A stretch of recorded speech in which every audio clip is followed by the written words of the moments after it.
যাবে না, তাই না? মায়ের ওই বুকের সুধা পান করিয়ে আমাদের তিলে তিলে বড় করে তুলেছে, তো তাই বলছে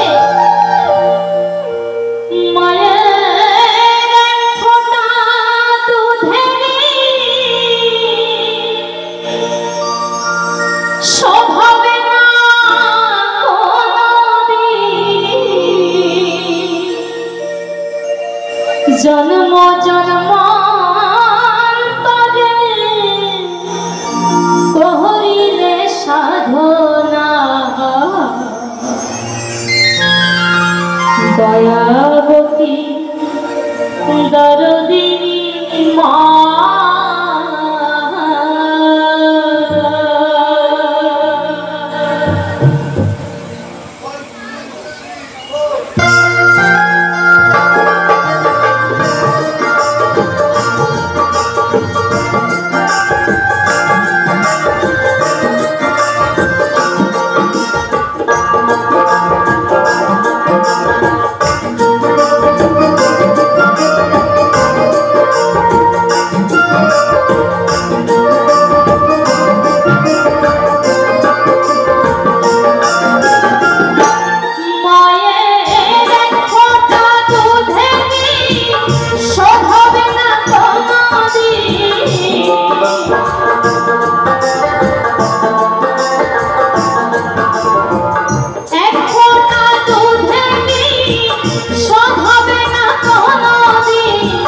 জন্ম জন্মান্তরে করলে সাধনা দয়াবতী দরদিনী মা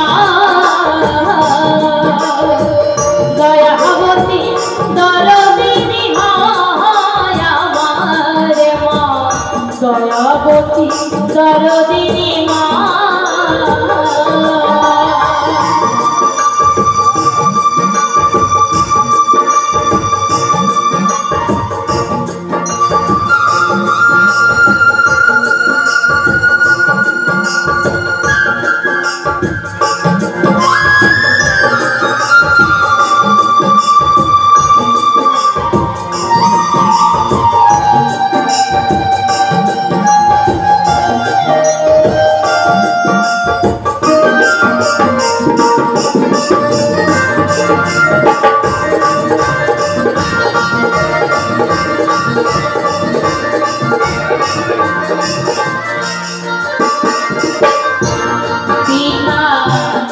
আনন্দে মাতিয়া সাগরে দেয় ফেলিয়া চলে গেল বিধিয়া ফিরে এলো না ফিরে এলো না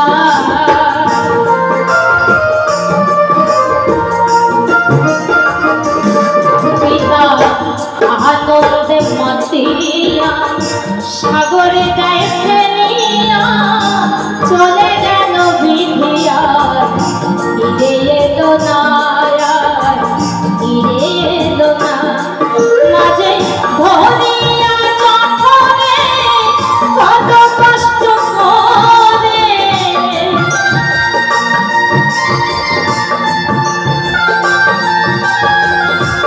মা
বলবো কত,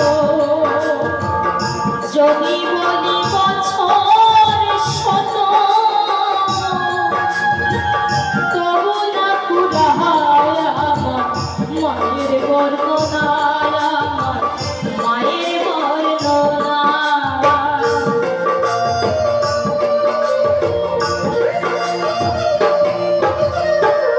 দেখুন, সত্যি কি আমার মায়ের বর্ণনা করে শেষ করা যায়? বলুন তো, এখানে যারা আছে নিজের মায়ের বর্ণনা কি কখনো করে শেষ করতে পারবেন? আছেন কি কেউ? একজন মা 10 মাস 10 দিন গর্ভে ধারণ করে কত না যন্ত্রণা সহ্য করে একজন সন্তানকে এই পৃথিবীর আলো বাতাস দেখিয়ে থাকে, তারপরে বুকের সুধা পান করিয়ে তাকে তিলে তিলে বড় করে তোলে।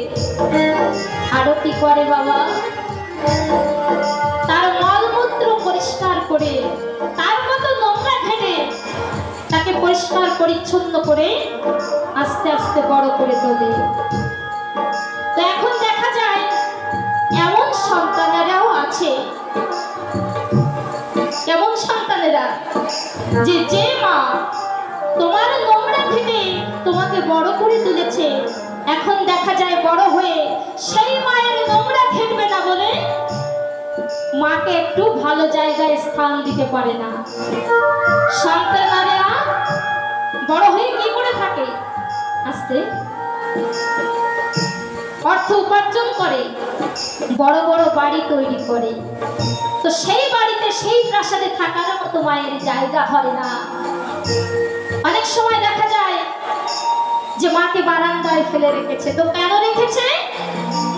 যে মা প্রস্রাব পায়খানা করে দেয়, মা নোংরা করে দেয়, তাই মাকে খাটের উপরে রাখতে পারে না। আহারে, তো আমি কি বলবো, সেই সন্তানেরা বড়ই দুর্ভাগা, বড়ই অভাগা। আজ যে আমার ঘরে দুখানা জ্যান্ত মূর্তি আছে, আমার সাক্ষাৎ দেবদেবী, সেই দেবদেবীকে যারা পূজা করতে পারে না তারা সত্যিই বড় দুর্ভাগা। আর এত যন্ত্রণা সহ্য করে একজন মা কি করে? কখনো সেই সন্তানকে অভিশাপ দেয় না বাবা, দেয়নি, কখনো অভিশাপ দেয় না। তাই তো আমার মায়ের বর্ণনা কখনো শেষ করা যাবে না। তাই বলছে